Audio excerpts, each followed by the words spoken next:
All right, 6th grade. So last time we worked on writing our onomatopoeia. Today we are going to continue that. So what you need to do first is you need to pick out 2 colors that are analogous colors to the color that you already picked for your letters. So my color for my letters is red.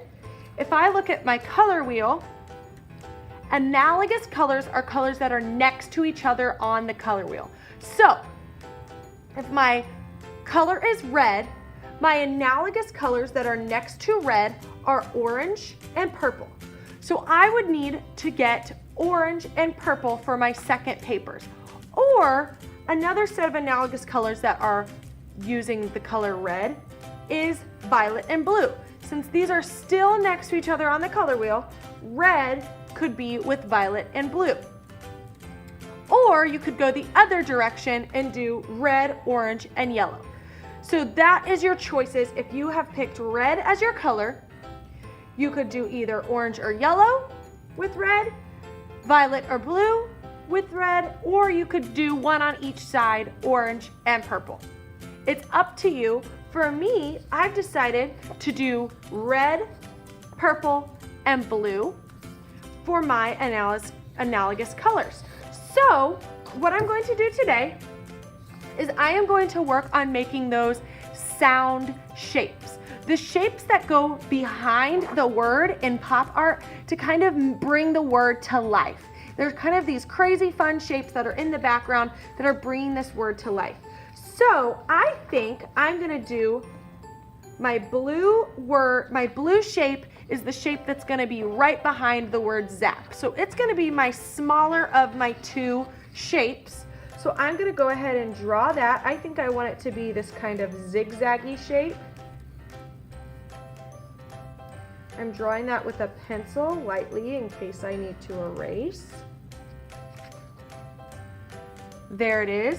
And then on my purple shape, I think I want it to be more like a cloud shape.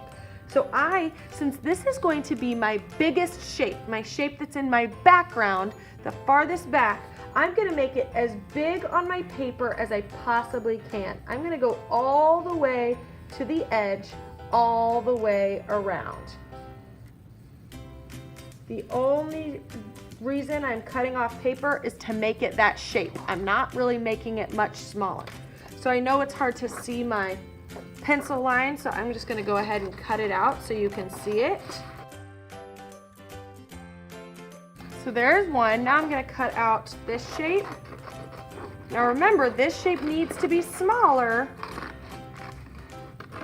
so that we can still see this shape. If you make this shape too big, then you won't be able to see the shape in the background. Okay, so there's my 2 shapes, and if you can imagine, my word zap is gonna be right over top. So what I'm gonna make sure to do is I'm gonna make sure to write my name on both of these.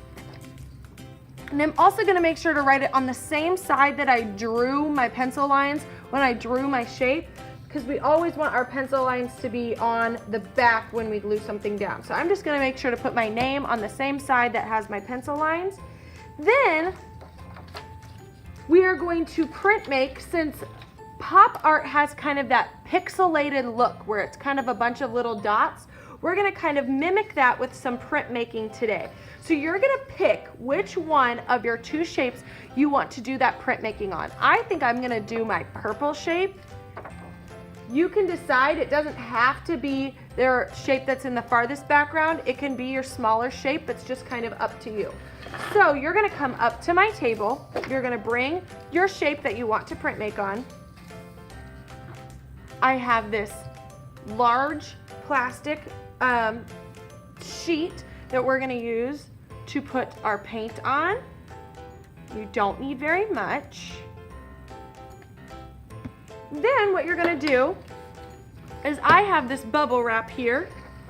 You're gonna take this roller and you're gonna roll the paint out on here. Don't try to spread it out too much. All you're really trying to do is evenly coat the paint on this roller. That's the only reason you're rolling it on here. And then you're going to roll it on to the bubble wrap. I might need just a smidge more paint.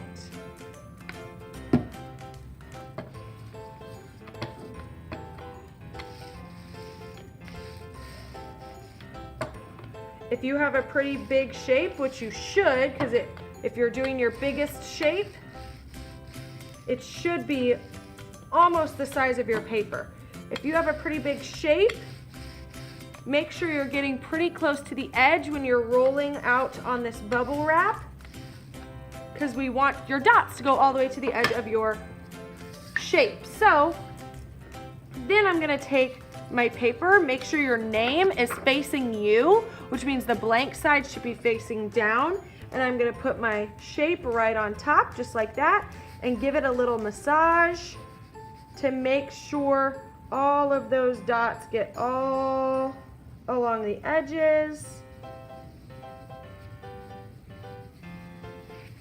Make sure to rub in the middle.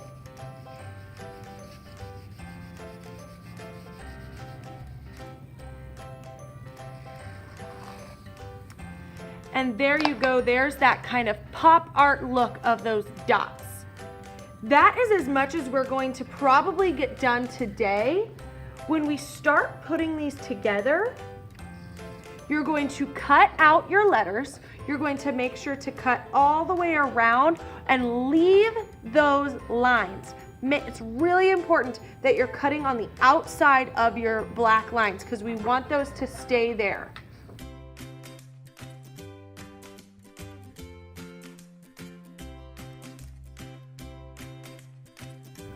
All right, so it's pretty important when you're cutting those out, you have to be pretty precise. Like I said, you don't want to cut off your black lines, but you also don't want to leave any red or whatever color you did your letters on, any red paper on the outside of any of your lines as well, because that kind of ruins the illusion. So make sure you're doing a pretty precise job of cutting these out where you're not cutting off the black lines and not leaving any extra paper on the outside.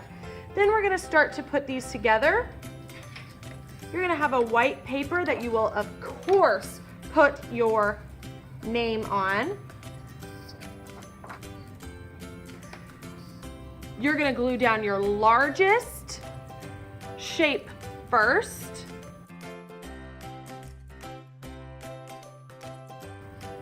Then, of course, do your second biggest shape. Of course, make sure you're gluing your name and your pencil lines down. We don't want those to be showing. And you can put it just straight in the middle, or if you want, you can kind of make it go at an angle. I think I'm gonna put it a little bit tilted.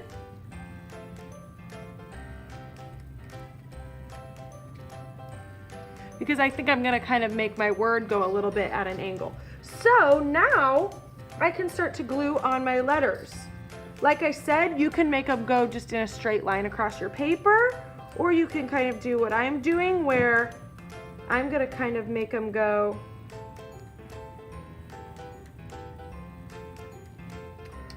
at a bit of an angle across my paper.